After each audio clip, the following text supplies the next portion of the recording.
Mesdames, Mesdemoiselles, Messieurs, chers téléspectateurs, bonsoir. Bienvenue à Conscience Historique, votre émission qui passe sur Télé 7, la télévision républicaine. Aujourd'hui, nous allons parler de la formation des historiens en RDC. Et pour parler de ce sujet, je suis en bonne compagnie avec deux professeurs historiens qui sont des chefs de département. À ma gauche, le professeur Pamphile Mabiala Matou Bangoma. Il est professeur ordinaire à l'Université de Kinshasa, chef de département des sciences historiques. Il donne aussi cours à Saint-Pierre-Canisius. Il est coordinateur national de la Fondation Konrad Adenauer. Il a plusieurs publications à son actif, principalement une publication « Les femmes, l'artisanat et la culture chez les Yombe du Zaïre parce que le livre a été écrit en 1989. Le livre a été écrit en allemand, s'il vous plaît. L'autre livre, c'est L'Ossa, Vannerie des Mbolé, écrit aussi en 1989, écrit aussi en allemand. Le troisième livre, Méthodologie des arts plastiques de l'Afrique, écrit en 1994, en allemand encore, en français, au moins, quand même la langue de Voltaire, publié à Cologne. Et le quatrième livre, Unitarisme au fédéralisme, en 2004, Unitarisme au fédéralisme en RDC, livre écrit en 2004. Voilà pour les publications principales pour ne pas allonger inutilement la sauce. À ma droite, le professeur Mwamba Mputu. Le professeur Mwamba Mputu est professeur à l'Université pédagogique nationale, UPEN. Il est chef du département des sciences historiques. Il est aussi visiteur à l'Université William Bott à Kinshasa. Les années précédentes, il a été chargé de cours à l'Université de Rabat au Maroc. Lui aussi a publié des ouvrages. Le premier ouvrage, c'est Histoire des rivalités franco-belges au Congo de Léopold II à Mobutu. Nous en avons déjà parlé ici à Télé 7 avec lui. Le second livre, c'est ce livre, Le Congo Kassai, de l'exploration allemande à la consécration du Luobo. C'est un livre qui a été publié l'année passée en 2011. Cher professeur, bonsoir. Bonsoir. Alors, ma première question s'adresse au professeur Mwamba Mputu. Professeur, vous avez demandé l'organisation de cette émission. Pourquoi? En fait, monsieur le professeur, j'ai demandé l'organisation de cette émission vu que ces derniers temps, les filières de sciences historiques sont en train de se vider. Il n'y a plus d'étudiants, il y a une certaine désertification intellectuelle, un dépeuplement que nous sommes en train vraiment de déplorer. Il n'y a plus d'étudiants. Alors c'est pourquoi j'ai demandé cette émission afin qu'on puisse mettre le point. C'est de nous demander pourquoi, pour quelles raisons les étudiants ne viennent plus nombreux comme auparavant dans nos filières, dans les sciences historiques. Alors c'est la raison pour laquelle j'ai demandé. Avec mon collègue, on peut discuter ensemble et trouver des voies et moyens. Alors, dans votre institution, il y a combien d'étudiants qui sont inscrits ces dernières années? Bon, ces dernières années, il y a une quarantaine d'étudiants chaque année dans l'ensemble des filières. Nous avons par exemple en 2009-2010, 10 étudiants en premier graduat, 5 étudiants en deuxième graduat, 13 étudiants en troisième graduat, en licence, 10 étudiants, première licence, et puis deuxième licence, 9 étudiants. En 2010-2011, nous avons enregistré 11 étudiants en premier graduat, 5 étudiants en deuxième, 10 étudiants en G3, en troisième graduat, 14 étudiants en première licence, et en pré-licence, bien sûr, et puis 9 étudiants en deuxième licence. Cette année, nous avons enregistré, l'année qui vient de s'écouler bien sûr, 10 étudiants en premier graduat, nous avons 7 étudiants en deuxième graduat, nous avons eu 4 étudiants en troisième graduat, en licence et pré-licence 14, en deuxième licence 11 étudiants, au total 46. Vous vous rendez compte? Pour un département comme le département des sciences historiques, c'est de l'horreur, c'est horrible. Vous pouvez peut-être vous estimer heureux, mais enfin, je passe la parole au professeur Mabiala. Chez vous, quelle est la situation à l'université de Kinshasa? Je pense que depuis bientôt 5 ans, on ne dépasse jamais 25 étudiants pour tous les départements. Alors j'ai pu constater en voyageant à travers les pays, par exemple, que dans les ISP de l'arrière-pays, comme à Guémena, 200 étudiants. À Guémena, 200 étudiants au département d'histoire et sciences sociales. Mais il faut dire qu'à ces endroits-là, bon, les assistants gagnent plus d'argent de l'État qu'un commissaire de district. Hein, leur salaire est plus élevé que tous les fonctionnaires qui se trouvent dans le coin. Donc ça permet évidemment à les étudiants de se dire, écoutez, je vais être quand même parmi les élites du coin, en étant assistant dans un ISP, hein, et je peux gagner mieux que toutes les autorités locales. Je crois que c'est l'une des raisons, je ne sais pas si c'est la seule, mais à l'intérieur du pays, c'est souvent Inongo, et même à Inongo, j'étais une fois là, c'est toujours plus de 200. Alors chez nous, c'est moins de 25. Et même les 25 en question... Moins de 25 pour tous les départements par an. Les 5 promotions. Par an. Oui. Alors, par exemple, bon, au début de l'année, on a annoncé chez nous 9 étudiants en première. D'abord, on a parlé de 15, et puis ces étudiants, même à l'inscription, sont démobilisés par les appariteurs. Quand ils vont demander une inscription, ils veulent étudier l'histoire. On leur dit, mais vous allez étudier l'histoire, pourquoi faire? Allez faire la communication, faites autre chose, mais laissez cette histoire-là. Bon, donc il y a des démobilisateurs même au sein des facultés, c'est les appariteurs. À l'endroit où les étudiants, un enfant d'un professeur se présente là, voulait faire l'histoire, maintenant il a fait les communications. On dit, mais papa, moi je suis allé pour m'inscrire en histoire, j'ai été détourné par l'apparitaire, qu'est-ce qu'il me disant que non, j'ai perdu mon temps avec mon pourcentage très élevé, pourquoi aller faire l'histoire? Donc, il y a ces phénomènes-là au recrutement. Mais en même temps, il y a un désintérêt où on dit, mais écoutez, l'histoire scientifique, c'est trop sérieux, avec des choses dans un pays essentiellement religieux. Bon, quand vous parlez des pharaons, archéologie, il faut regarder les crânes qui se trouvent dans le sous-sol. On dit, des choses mystiques là. Bon, vous savez, les profs même deviennent, dans un pays où la religiosité est très élevée, les profs deviennent même un homme suspect, pour surtout ceux qui s'occupent de ces vieilles sciences comme l'archéologie, l'histoire de l'art, on trouve un peu mystique. On doit prendre un peu de distance de vous. Je crois que tout cela, c'est des ingrédients qui jouent sur une dépopulation un peu au niveau du département. Nous avons créé même une bourse, vous savez bien, au département de sciences historiques, pour que les étudiants viennent. Les professeurs payent les frais pour leurs étudiants. Au début, c'était la totalité. Maintenant, nous payons 50%, ce qui est une bonne chose. Mais cette année-ci, par exemple, il n'y avait plus d'argent que des candidats. Alors nous avons maintenant même proposé que l'année prochaine on fasse venir des kimbanguistes. Nous avons pu négocier avec l'église kimbanguiste pour que 10 étudiants soient envoyés par l'église parce que les archives en Europe sur Simon Kimbang sont ouvertes. Il y a plein de documents et il faut que les gens disent l'histoire de l'église comme chez les catholiques.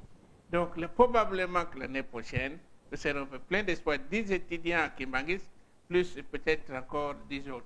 Ou 5 autres, je n'en sais rien. En tout cas, pour le moment, nous avions au début de l'année 9 étudiants. Actuellement, hier à la délibération, il n'y en avait que 5. Il y en a qui ont déserté encore. Et la plupart d'ailleurs, vous avez vu que, bon, même faire les examens, ils n'ont pas beaucoup de courage d'aller passer leurs propres examens. Oui, c'est ce que je voulais dire. Malgré la contribution des enseignants, des professeurs, les étudiants ne viennent pas. Non. Et si on compare par rapport à d'autres pays comme le Congo voisin, le Gabon ou le Sénégal, là-bas, les étudiants, disons, peuplent le département des sciences historiques. Et vous venez de le dire d'ailleurs, à l'intérieur, à Guémena, à Inongo, je pense à Bukavu aussi, les départements d'histoire est peuplé, tandis qu'ici à Kinshasa, que ce soit à l'UPEN ou à l'UNIKIN, les étudiants ne viennent pas. Surtout dans les grandes villes, hein. Même à Lubumbashi, il n'y a pas beaucoup d'étudiants, à Kisangani également. Hein. À Kisangani aussi, il n'y a pas beaucoup d'étudiants. Donc dans les grandes villes, on ne trouve pas. Bon, dans les petites villes, on comprend puisqu'il n'y a pas beaucoup de disciplines concurrentes. Hein. Ici, il y a plein de gestion, plein d'économie, plein de SPA, médecine, le droit, relations internationales, droit.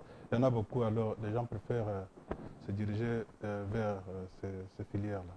ces filières, parce qu'on se dit que ce sont des filières qui rapportent beaucoup d'argent. Non, monsieur le professeur, vous savez, lorsqu'une société n'est plus intelligente, hein, donc elle tombe dans ce qu'on appelle, elle perd ses repères. Finalement, tout le monde est emballé dans une panique générale, où c'est le sauve qui peut, hein, une fuite en avant, les gens cherchent à s'accrocher où ça peut produire le plus rapidement possible, et puis des choses comme ça. C'est la raison pour laquelle, vous voyez, la plupart de nos jeunes, surtout ceux qui viennent d'avoir le diplôme d'État, ne préfèrent pas faire les études où l'intellect joue beaucoup. Les études où il faut beaucoup ergoter, où il faut penser beaucoup, il faut vraiment chercher beaucoup. Ils veulent s'accoler là où une activité professionnelle peut s'attraper facilement. C'est-à-dire, bon, je serai gestionnaire dans une entreprise, je serai diplomate en Europe. Donc, on leur fait miroiter, la vie facile. Ok, mais commençons par le commencement. Professeur Mabiala, commençons peut-être par le commencement. Bon, qu'est-ce que c'est l'histoire? Pour intéresser nos jeunes, qu'est-ce qu'on peut leur dire? Qu'est-ce que c'est l'histoire? Bon, évidemment, faisons bref pour ne pas compliquer les choses. Non, ce n'est pas un cours, mais disons l'histoire, en fait, c'est une discipline qui étudie le passé de l'homme. Ça, c'est la définition la plus simple. Alors maintenant, la question de savoir, parce qu'on parle d'intérêt maintenant, on m'a bien dit, on parle d'intérêt, mais l'histoire, on l'étudie pourquoi? On dit connaissance du passé. Connaissance qui se veut objective du passé. Parce que les familles, les États vivent de cette connaissance du passé. Bon, du temps de nos ancêtres, par exemple, lorsque quelqu'un naissait, on disait, bon, il n'y avait pas, on ne connaissait pas la date de naissance, hein, on disait, voilà, Jean-Marie est né le jour où nous avons planté tel safotier. Il se trouve à tel endroit du village. C'est comme ça qu'on se souvenait de la date de naissance de Jean-Marie. Ouais, bon, voilà, Roudon est non Mamboula. Mais Mamboula là est né parce que bon, il n'y avait plus de pluie et puis ce jour-là, la pluie est tombée. Et alors, bon, voilà, et on a donné, il est né le jour de la première pluie. Il s'appelle Mboula ou Mamboula, pour ces raisons-là. Donc les ancêtres ont dit, à l'époque, n'avaient pas d'écriture, mais ils aimaient fixer les événements par des moyens qu'on appelle des objets, des lieux de mémoire, en disant, celui-là et cet arbre-là, il y a une parenté. Vous les voyez là, c'est parce que ce nom-là, ça signifie que son ancêtre s'appelait comme ça. Ce nom-là, c'est parce qu'il y a eu tel événement, il y a eu les guerres. Ou bien Louanzou, là, c'est, bon, ses parents étaient des querelleurs, les grands-pères étaient bagarreurs. Vous voyez? Ou bien on vous donne le nom des musiciens parce que les pères étaient musiciens. Vous voyez? Donc, nos ancêtres déjà, même en n'ayant pas d'écriture, avaient besoin d'histoire. Mais ils ne fixaient pas cette histoire-là. Et cette histoire, c'est une histoire orale, une histoire fixée sur, écrite sur l'oralité, si vous voulez, pour parler un peu en termes de figures. Et c'est une histoire, en fait, et le besoin de retenir le passé, de connaître le passé et de garder des souvenirs de ce passé a toujours existé, même chez nous. Donc la connaissance du passé fait en sorte que finalement, les bonnes choses dont on a eu l'expérience pendant longtemps au passé, vous pouvez les continuer aujourd'hui. Les mauvaises choses qui ont fait les peines, les souffrances, les passions, les conflits dans la communauté ou dans la société, vous pouvez vous en démettre. Alors, les peuples, par exemple, comme des États-Unis, c'est des pays où tout le monde est venu d'ailleurs, à part les Indiens. Tout le monde en Amérique est venu d'ailleurs. Vous trouvez que dans ces pays-là, l'histoire, c'est une discipline très sollicitée. Sollicitée pourquoi? Mais parce que chacun, il est américain, mais polonais. Américain d'Irlande, italien ou africain. Ou bon, maintenant congolais. Voilà, il y en a qui sont entrés en Amérique, asiatiques, européens, africains, enchaînés. Il y en a qui sont entrés librement, mais ils sont entrés quand ils se sont établis où? Donc ça pose un problème.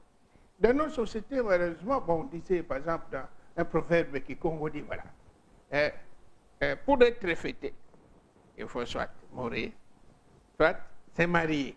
Vous voyez? Donc voilà les événements importants. Donc, naître aussi. Oui. Naître aussi, oui. Naître aussi, c'est une naissance de tout spécial. Voilà. Alors, mais sinon, c'est mourir. On vous fête sans vous mariez, vous fêtez avec. Alors, la naissance, si vous naissez de manière particulière, après une singalola, après une série de garçons, ou bien après une série de filles, ou c'est comme des jumeaux, les naissances particulières, c'est fait. Et les autres naissances, ma foi, bon, c'est des naissances comme n'importe lesquelles. Mais ça montre déjà que même chez nous, le besoin d'histoire a toujours existé. L'histoire dans nos sociétés traditionnelles était nécessaire pour la défense du sol, de la terre de nos ancêtres. Okay. La propriété foncière, par exemple. Donc l'histoire, connaissance du passé, parce que ces passés-là peut être un outil pour nous sécuriser même, sécuriser notre patrimoine, sécuriser la terre de nos ancêtres et les biens de nos ancêtres, avoir un espace de vie aujourd'hui. Ok, professeur Mwamba, à votre tour, qu'est-ce que vous pouvez dire pour la défense de l'histoire? Disons... Bon, comme le professeur l'a dit, je suis tout à fait d'accord. Il s'est situé dans le cadre d'une histoire immédiate, c'est-à-dire de temps qui ne sont pas d'aujourd'hui, hein, depuis nos ancêtres. Mais l'histoire aujourd'hui, moi je pense que c'est une discipline qui nous aide à comprendre, à connaître d'abord le passé pour comprendre le présent et interpréter aussi l'avenir et prévenir l'avenir aussi, surtout ça. C'est pourquoi l'histoire marche toujours avec la prospective. C'est l'histoire que nous enseignons à l'élite congolaise. Nous devons enseigner à l'élite congolaise pour que cette élite sache d'où elle vient, où nous sommes actuellement, oui. Où ils vont. Vous voyez cette étape-là, cette démarche-là. Alors c'est ça l'histoire qu'il faut.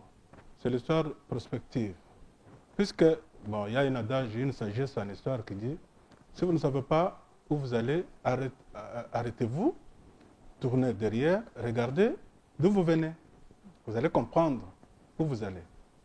C'est ça l'histoire que nous voulons vraiment promouvoir dans ce pays. Notre pays connaît des situations, bon, bien sûr, difficiles hein, sur tous les plans aujourd'hui. Ce qui fait qu'il y a une forte demande des historiens qui doivent enregistrer tout ce qui se passe aujourd'hui. L'histoire du temps présent est assurée par les journalistes. Le journalisme ne suffit pas. Mais il faut maintenant les gens qui doivent enregistrer ce que le journalisme est en train de faire pour les générations futures. C'est ça l'histoire que nous devons enseigner. Bon, nous allons peut-être parler, on peut parler de journalisme. Quelle est la différence justement entre le journalisme et l'historien? Professeur Mabiala, qu'est-ce que nous pouvons dire? Le journaliste, c'est un témoin du temps présent. Témoin du temps présent, c'est-à-dire nous dire quels sont les événements actuels qui se passent aujourd'hui, qui se sont passés hier, ce matin, aujourd'hui, et qui pourront même se passer demain. Donc c'est un témoin du temps présent. L'historien, c'est un témoin d'abord, avant tout, du temps passé. Donc il y a le recul. Il y a le recul. Alors le recul a un avantage. C'est que, bon, vous savez que les faits du présent, on ne les connaît pas souvent facilement. Imaginez qu'un pinet éclate au rond-point Gaba. Un pinet. Alors, vous voyez les gens courir dans tous les sens. Vous demandez, mais qu'est-ce qui se passe-t-il? Vieux, Ngindi. Mais quoi? Oh, non, on ne sait pas. Je crois que Babeti m'a ça c'est côté. Bon. Et tout le monde fouille. Il y en a qui peuvent se fracturer. Ça, c'est le temps présent, n'est-ce pas? Ils peuvent se fracturer. Le journaliste va écrire. Bon, il y a eu une panique générale au rond-point Gaba vers midi parce que bon, on a entendu des coups de feu. Il n'a pas le temps de vérifier. S'il a le temps de se rendre sur le terrain, il vérifie que c'est une simple rumeur. Et il peut utiliser la même colonne les jours pour dire non, hier ce n'était qu'une rumeur, la réalité c'était plutôt une crevaison des pneus. Alors donc, les témoins du temps présent ont difficile à accéder à la vérité historique. Parce que les jours, prenons par exemple pour Mosé Kabila, les morts dans notre ville, hein, chacun d'entre nous ne sait pas comment. Hein. Nous sommes dans la ville, au présent, avec chacun va faire ses occupations, et puis les soirs, on a entendu des versions multiples du même phénomène.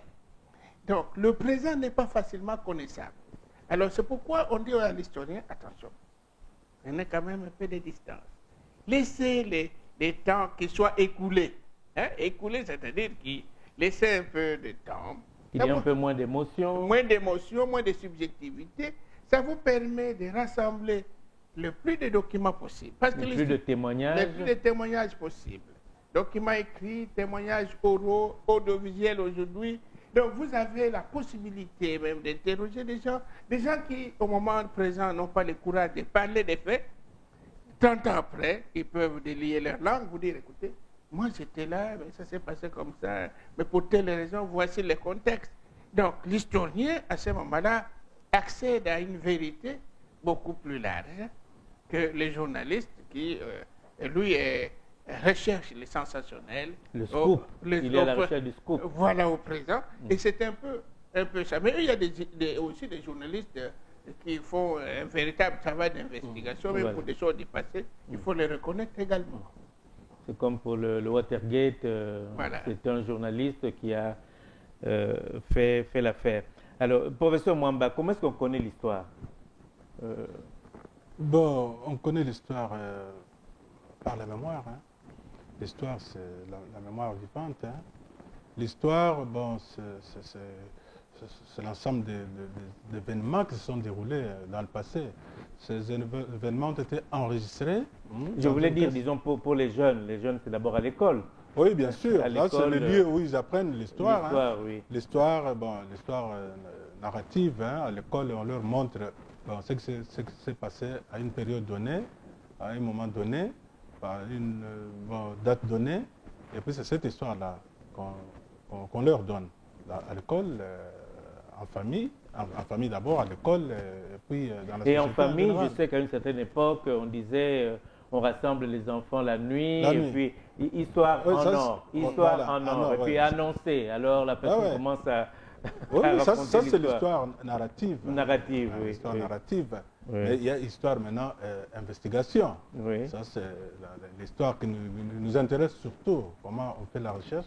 Après avoir compilé tout ce que les temps présents ont emmagasiné ou bien sous forme d'archives, l'historien, investigateur, va chercher à dépouiller, comprendre ce qui s'est passé dans le passé, et puis projeter maintenant dans l'avenir, dans le présent et dans l'avenir.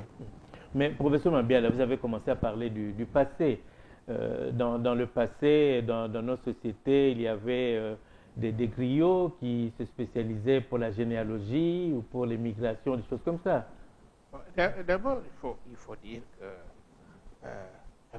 il y a des spécialistes du savoir traditionnel. Alors, si vous allez dans les cours princières, par exemple chez les Bakuba, il y a un fameux griot de la cour, hein, qui est censé connaître Mouadidi, je ne sais pas, Bouchon, je ne sais pas quoi qu'on l'appelle Mouadidi, et griot, c'est lui qui est censé connaître l'histoire de la cour. Et à l'occasion des palabres de terre au village, on dit toujours, quand nous avons des palabres, le porte-parole du groupe, c'est lui qui connaît les limites des terres. Et comment on a acquis les terres, on les a attribuées à qui, c'est seulement un tel. Donc, les historiens du village, il y en a. C'est des gens à qui on fait référence lorsqu'il y a des palabres de terre. Et même quand on s'injurie avec les locaux entre deux villages. On injurie les chefs du clan de tel village, eux aussi répliquent avec les locaux pour injurier. Le langage tabouriné. Donc on n'injurie pas nécessairement les chefs du village, ce n'est pas les spécialistes nécessairement de la chose. Donc les historiens du village, il y en a qui savent qu'en cas de... Donc les ancêtres avaient leurs historiens. Ils avaient leurs historiens, ça veut dire que... Les gardiens des traditions. Les gardiens des traditions, et pour venir, voilà, nous avons été à tel endroit, et puis... Et voilà l'histoire, nous sommes partis de Sangalobangu. De Sangalobangu, nous nous sommes dirigés vers l'ouest. Et puis nous nous sommes établis chez les Benachitol. Puis vous dites, oui, nous étions en Banza-Congo. De Banza-Congo, nous sommes remontés vers les sud, traversant les fleuves. Et c'était dur, on a failli tomber dans un grand cours d'eau. et nous nous sommes établis là. Moi, je ne vous dirai pas quand exactement, mais au moins on peut suivre le cheminement. Bon, vous direz, bon, nous étions comme les Bakou, nous venons de l'océan avec Watt, on s'est dirigé vers l'Est et puis nous sommes un pays de Bakou. Donc ces gens qui connaissent le cheminement de la communauté, d'où vient la communauté? Qu'est-ce qui fait la force de la communauté? On était en haut, d'en amont, nous sommes descendus vers l'aval. C'est le mouvement des populations. Le mode d'établissement à un endroit spécifique, c'est connu par des gens qui sont dans nos villages. Ils ne sont pas tous morts, parce qu'on croit souvent qu'ils sont morts, même pour Ménat. Vous vous souvenez qu'à l'époque, j'ai fait des recherches, on dit voilà, ces motifs-là, moi je sais comment on les fait, on teste cette natte-là, mais si vous demandez ce que ça signifie, allez demander à telle maman qui habite au bout du village là. Donc au village même aussi, les spécialistes, c'est Jean-Marie, c'est pas Mabial. Nous les intellectuels aujourd'hui, parfois nous disons, mais tout c'est nous, moi, gaï, comme on dit à ville, hein. Mais eux au village, les mamans ont dit, non, c'est décès-là compliqué là, pour les expliquer, c'est telle maman qui en sait quelque chose. Donc les spécialistes du savoir, les détenteurs du savoir sont connus et les historiens sont connus. On ne les déploie qu'à certains moments où les conflits sont forts, des conflits de terre, des palabres de succession. À ce moment-là, vous voyez ces historiens du village, ou des historiens des cours, se déployer. Donc nous voyons que dans le passé, dans nos villages, la société connaissait l'importance de ceux des gardiens des traditions. Et ici, chez nous, ces traditions, c'est au niveau maintenant des départements d'histoire, où ces connaissances du passé doivent être enseignées. Sinon, comme vous disiez, l'histoire, c'est la mémoire. Un peuple qui n'a pas de mémoire, c'est un peuple amnésique. Bien et sûr. Bon, on ne sait pas où il peut aller. Professeur Mwamba, à votre avis, est-ce que vous pensez que les Congolais connaissent leur histoire ou leur géographie? Bon, c'est une question un peu embarrassante. Hein. Mais moi, je trouve que, bon, c'est difficile à dire. Hein. Bon, chaque Congolais, à chaque fois, je suis comment on appelle Télé 7 ou... Non, pas Télé 7. Les gens qui font...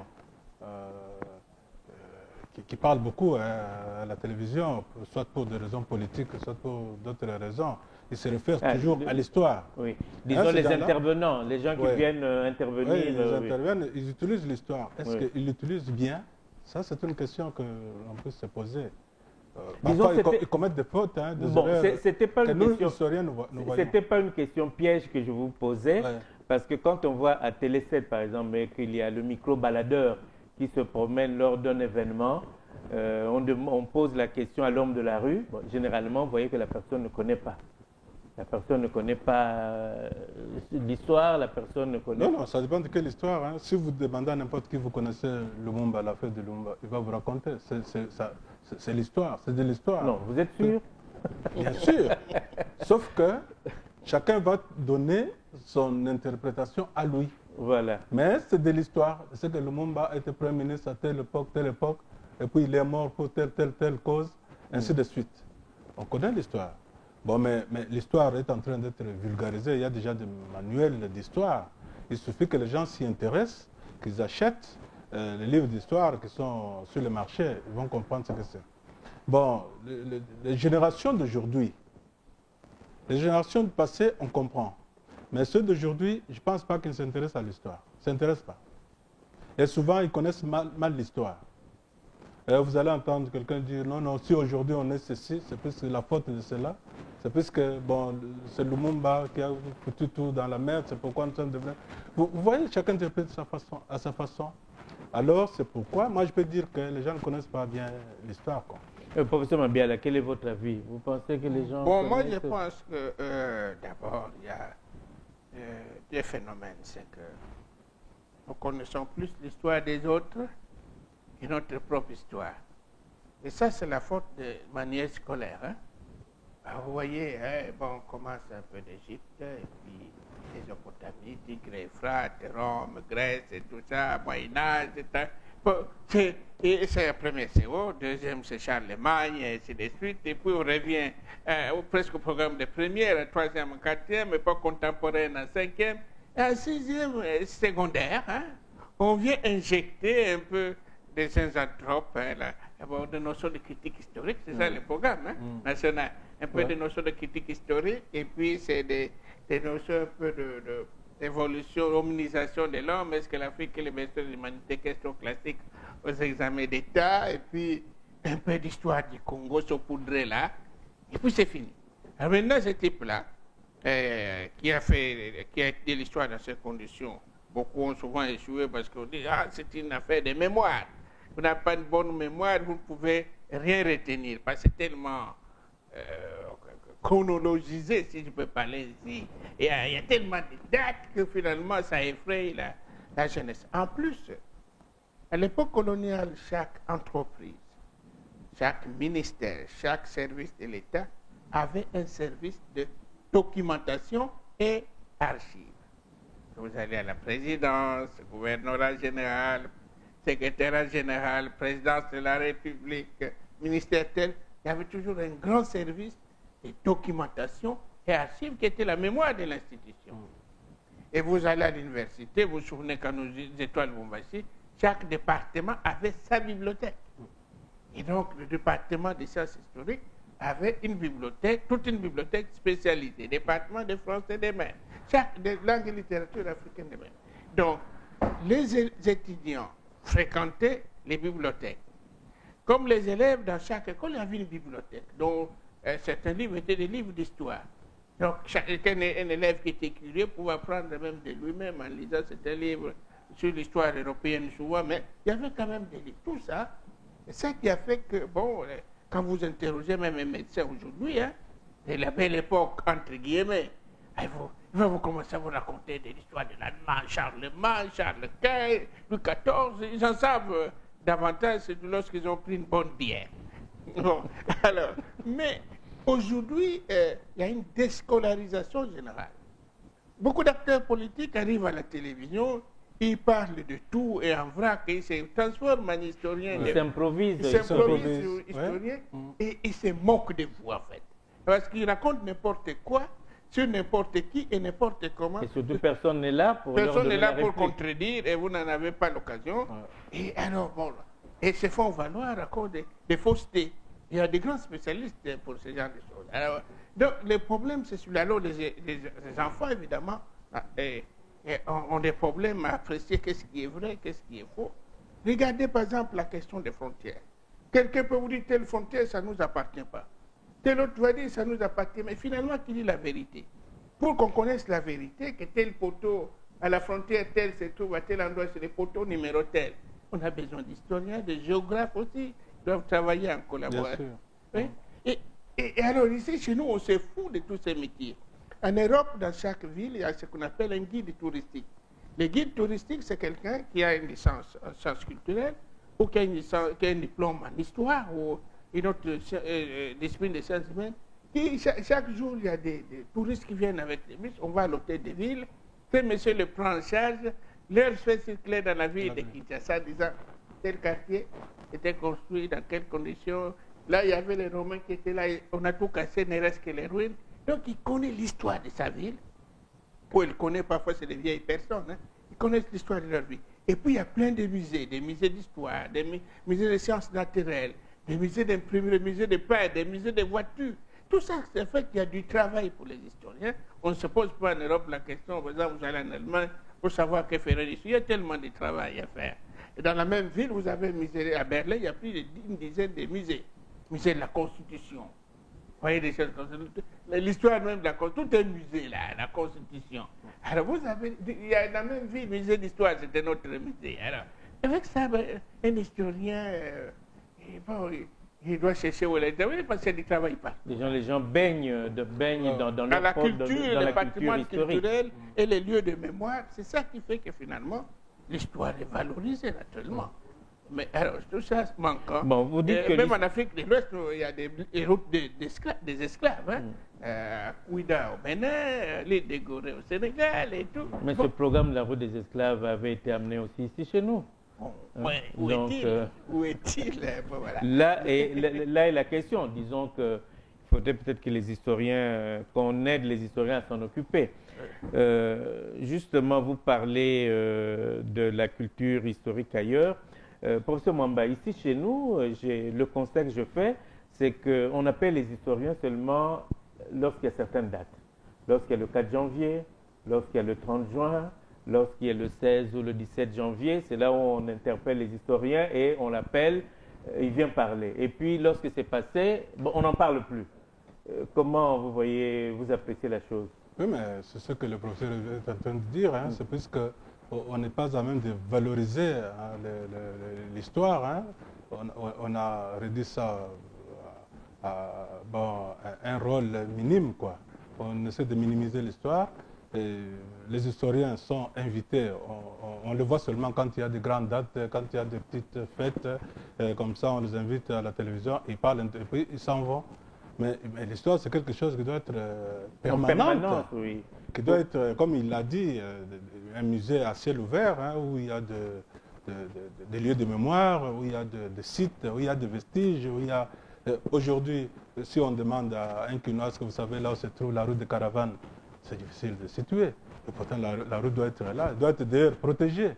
Mais maintenant, les gens, quelqu'un qui travaille au ministère des Affaires foncières, quand il va distribuer, c'est pas des parcelles, mais il va même envahir la route de Caravane. Il ne sait pas que dans les bordures du fleuve ici, il y avait des sociétés, il y avait des villages, il y avait des gens, des royaumes qui étaient là, qui ont connu leur grandeur. Peut-être il y a quelque chose qui reste enfoui quelque part et on va aller chercher. Donc, tout cela, c'est parce qu'on ne sait pas, il n'y a pas cette politique-là, hein, de valoriser le domaine historique, quoi. C'est ça. Oui, professeur Mbiala, vous avez commencé à parler du programme, le programme d'histoire. Mais je vois même dans le supérieur, bon, dans le secondaire, j'ai vu pour mon fils qui est dans le secondaire, il n'y a qu'une seule heure d'histoire, et encore une seule heure. Donc, déjà à partir du secondaire, l'élève voit que l'histoire n'a pas d'importance. Il n'y a qu'une heure, et qui donne ça, comment il le donne, je ne sais pas. Oui, évidemment, la question des programmes et la question même des manières scolaires. Parce qu'il faut avoir des heures, bien sûr, d'histoire, pas beaucoup trop. Parce que tout ce qui est beaucoup trop, ça nuit à l'enfant. Hein. Mais des manières appropriées. Par exemple, dernièrement, on a fait en France, je crois, une bande dessinée sur l'affaire de Simon Kibako. Alors, moi, je l'amène à un enfant, je lui ai donné, mais il est resté tout le temps en train de lire ça avec beaucoup d'intérêt. L'histoire, on doit... arriver à captiver les enfants dans des petits films, des bandes dessinées, des excursions. Et c'est comme ça qu'on... Il y a les enseignements, bien sûr, mais également ce côté de recherche de la culture, de l'histoire. Professeur Mbiala, je voulais faire d'ailleurs un témoignage là. Je me rappelle, j'étais au collège à Mbanza-Boma, en classe de 5e, et on avait un professeur, c'était un jésuite, mais il nous donnait plusieurs cours, les mathématiques et l'histoire. Et il a captivé tellement notre intérêt. Je pense que c'est de là est venu mon intérêt pour l'histoire, parce que quand il entrait en classe, la classe était divisée en deux. Il y avait les pro-athéniens, les pro-spartiates. Et disons, vraiment, c'était vivant. Donc je pense que le cours dépend aussi de la manière dont on le donne. Comment le professeur donne... Mais, professeur Mwamba, vous avez dit les gens disent qu'il n'y a pas assez de manuels et pas assez d'ouvrages en histoire. Vous vous inscrivez en faux? Non, je ne pense pas. Hein. Il y a des gens de bonne volonté, il y a des historiens qui se donnent quand même la peine d'écrire. Hein. Dernièrement, nous allons parler de Isidore Ndayouel qui a sorti un livre sensationnel hein, sur la nouvelle histoire du Congo. Et il a encore un format minime où il a résumé cette histoire-là qui se vend. Et puis, bon, vous-même, vous avez écrit beaucoup de livres sur l'histoire, depuis l'histoire du Zaïre par les textes, l'histoire du Congo par les textes. Tout ça, ça montre que les gens écrivent. Tout cela, ce sont des manuels que les gens pouvaient exploiter. Les gens peuvent les synthétiser, les résumer pour mettre à la disposition de la jeunesse. Hein. Mais est-ce que c'est peut-être le problème d'argent? Les gens disent qu'ils n'ont pas assez d'argent pour acheter ces manuels, ces ouvrages qui existent. Oui, ça c'est réel. Hein, les livres ne s'achètent pas ici. Les gens n'achètent pas. Hein, mais ils veulent lire. Hein. Si vous lui faites donner un cadeau, un livre, on le lira, mais acheter on n'achète pas. Ouais. Mais sinon, l'intérêt pour l'histoire, je crois que les Congolais s'intéressent à l'histoire. Ils ne la connaissent pas, mais ils s'intéressent. Là, il y a aussi le témoignage de Cornevin. Ouais. Cornevin est arrivé ici au Congo en 1961.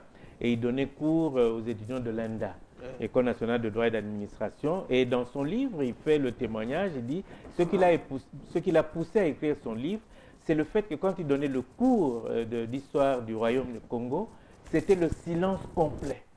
Donc il dit que c'était la première fois que les étudiants entendaient parler de l'histoire du royaume du Congo. Donc c'était vraiment, il y avait un intérêt là. Donc je ne sais, donc je pense que là, il y a du travail pour vos étudiants. Ah bien sûr, hein. Ils doivent fouiller, ils doivent écrire l'histoire, c'est fouiller, chercher partout, hein, trouver des informations qui datent de très très longtemps.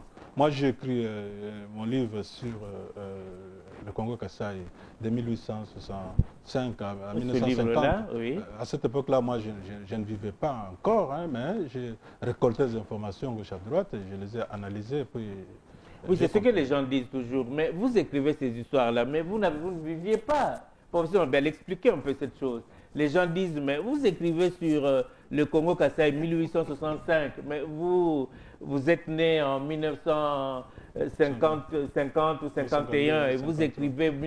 Expliquez un peu ça, professeur Mabiala. Comment est-ce que les historiens font? Bon, c'est pourquoi on dit que les historiens travaillent sur base des documents. Alors, le mot documentum en latin, ça veut dire une information établie après enquête. Donc, les historiens, pour connaître le passé, utilisent des documents qu'ils appellent les sources en histoire. Ça veut dire qu'ils enquêtent sur le sujet, cherchent à connaître le sujet à partir des documents. Ces documents, ça peut être des documents d'archives, des textes manuscrits ou autres, des textes d'une administration. Ça peut être des documents imprimés, ça peut être des enquêtes orales, ou ça peut être des objets, et ça peut être des bâtiments, ça peut être des tombes. Et toutes ces choses, ou ça peut être des traces même laissées, d'écriture laissées sur les murs. Des paysages. Des traces de fumée, de braise. Toutes ces choses-là nous permettent de reconstituer le passé. Ça demande un effort d'érudition, donc intellectuelle, d'abord de trier qu'est-ce qui est vrai, qu'est-ce qui est faux, qu'est-ce qui est nécessaire, qu'est-ce qui n'est pas nécessaire. C'est le fameux travail de heuristique, recherche des documents, et critique historique, voir dans ces documents les bons et les faux, voir qu'est-ce qui est, à quel document on peut faire confiance, quel document est évacué, faire une synthèse à la fin, raconter qu'est-ce qui est dit à partir des documents dont il dispose. Ça, c'est le travail scientifique de l'historien qui écrit comme le professeur Mwamba son livre d'histoire. Alors, quand vous écrivez ça dans votre chambre, tout le monde vous trouve suspect. Vous me dites, attends, quand dans la chambre, on a bimakate, à ça la canine. Bon, vous êtes un peu Surtout quand on dit Azokoma beaucoup. Beaucoup. Le beaucoup est réservé aux blancs. Si vous devez lire, analyser, critiquer des documents, confronter des documents, ma foi, il faut beaucoup d'attention. Alors vous devenez suspect. En fait. Voilà. Vous devenez même magicien. Oui. Il y en a d'autres qui vont dire. Là. Et puis encore, si vous travaillez sur des objets d'art, mais c'est grave. Tata Bikeko. Tata Bikeko, la mystique. Vous voyez, et c'est tout ça. Ouais. Mais l'historien doit travailler avec tout cela. C'est à base des objets. C'est ce qu'ils appellent la culture matérielle, les témoignages matériels, des témoignages écrits, des témoignages oraux. Et maintenant, il y a des témoignages audiovisuels. hein, des photos, des peintures, des maisons. C'est tout cela qui fait que l'historien peut avoir les informations nécessaires pour écrire son histoire. Il doit écrire, faire une synthèse de tout cela pour raconter Congo Kassai. Bon, par exemple, Congo Kassai, il y a une affaire intéressante. À un certain moment, les gens de Kassai du Bas-Congo étaient dans la même province, imaginez ça. Et beaucoup de gens ne savent pas qu'il y avait 4 provinces dans ces pays. Mais lui nous explique comment ça s'est passé. Donc ça nous intéresse tous. Les affaires des frontières nationales, l'histoire de nos frontières, ça nous intéresse tous. L'histoire des identités, qui est à tel endroit, pour quelles raisons, il était où avant. C'est une affaire d'enjeu national, on ne peut pas dire que c'est pour les passés. Et même actuellement, on parle de balkanisation. On voit la balkanisation dans l'histoire. Oui. Dans l'histoire, oui. Il faut savoir d'abord l'origine du mot. C'est venu d'où? C'est de l'histoire qu'on a tiré ça. Bon, nous allons peut-être terminer. Si nous devons convaincre un jeune élève ou un jeune étudiant qui vient un étudiant qui veut entrer en première année, vous voulez l'intéresser pour l'appeler en histoire. Et il vous demande, professeur, quels sont les débouchés qu'offre l'histoire? Qu'est-ce que vous allez lui dire pour ce Mwamba? Ça, c'est le nœud du problème. Les débouchés. Moi, je peux vous dire, monsieur le professeur, qu'il y a les jeunes sont mal informés.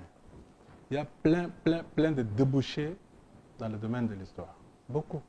De la maternité jusqu'au cimetière. De la présidence jusqu'à la commune. Il y a des débouchés partout. Je peux vous donner un exemple. Vous pouvez vous rendre compte un seul instant que chez nous ici, les Chinois sont engagés dans les grands travaux d'infrastructure. Quand je compare à ce que j'ai vu en Europe, à l'époque de Mitterrand qui avait aussi initié les grands travaux, les premiers travailleurs qui étaient sur le chantier, c'était l'archéologue, l'historien. C'est lui qui devrait décider si la route devrait passer par là ou pas.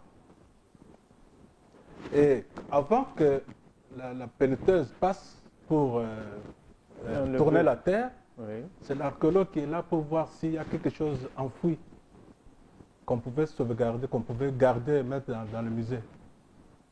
Mais chez nous, les Chinois travaillent comme ils veulent, ils prennent ce qu'ils veulent.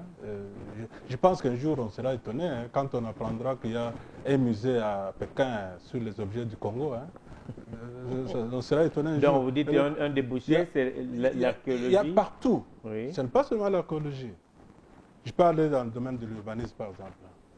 Il y a des immeubles qu'on doit protéger, qui peuvent entrer dans le domaine du patrimoine, qu'on ne peut pas bouger. Alors, il faut qu'un historien soit là pour dire cet immeuble date de telle époque. Si on doit modifier, on ne va pas modifier là-bas, il faut modifier ce côté-là. Vous voyez? C'est ce qui se fait partout. Dans tous les domaines, quand vous allez par exemple dans le service du ministère de l'Intérieur, c'est là où l'historien trouve sa place. Les archives. Qui doit garder les archives? Alors tout cela, ça montre que l'historien trouve sa place. C'est un passe-partout. Il peut être engagé n'importe où, dans le service d'immigration, partout. Professeur Mabiala, vous êtes du même avis? Donc, moi, je suis tout à fait d'accord avec le professeur Mwamba, c'est que le travail pour les historiens, comme je dis, il y en a dans toutes les institutions. Tous les services de documentation et archives. Alors, on a travaillé ici à côté. Il y a toute une direction. Beaucoup de ministères, c'est la direction, documentation et archives. Au Parlement, à l'Assemblée nationale, l'Assemblée provinciale, au Sénat, il y a toujours ces directions-là qui existent. Bon, maintenant, évidemment, il faut avoir le courage d'engager des historiens par là. Mais sinon, le travail, il y en a beaucoup. Il y a des directions provinciales des archives nationales, des directions provinciales de la Bibliothèque nationale.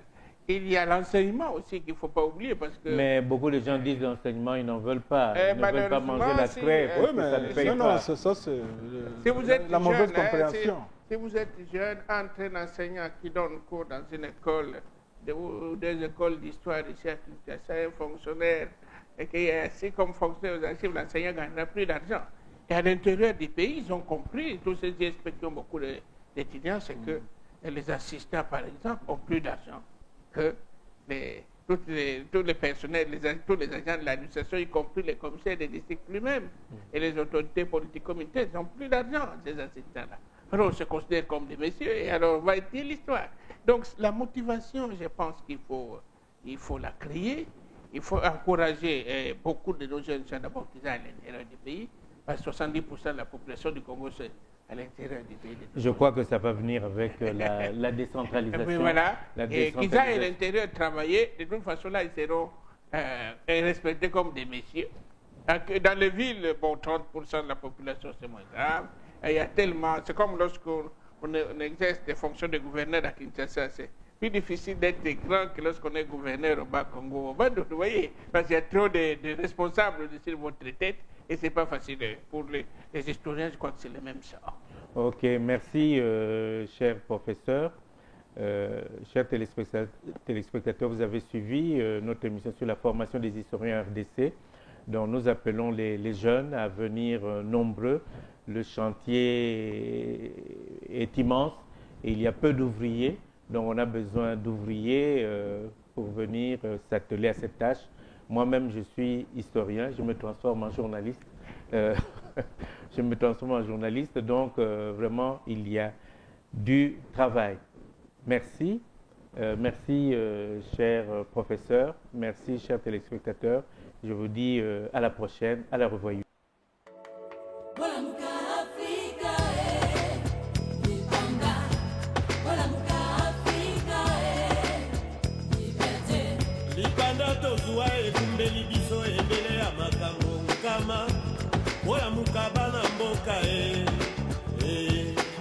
Mabele etika bankoko banafrika bokeba toboya bonkoko tolandi bilandalanda toteka bomoto mpona mbongo bilamba na mituka tozuwa tokanga mapango basusu bakelelaka tobaluki tokomi tuna mbe bango ya nani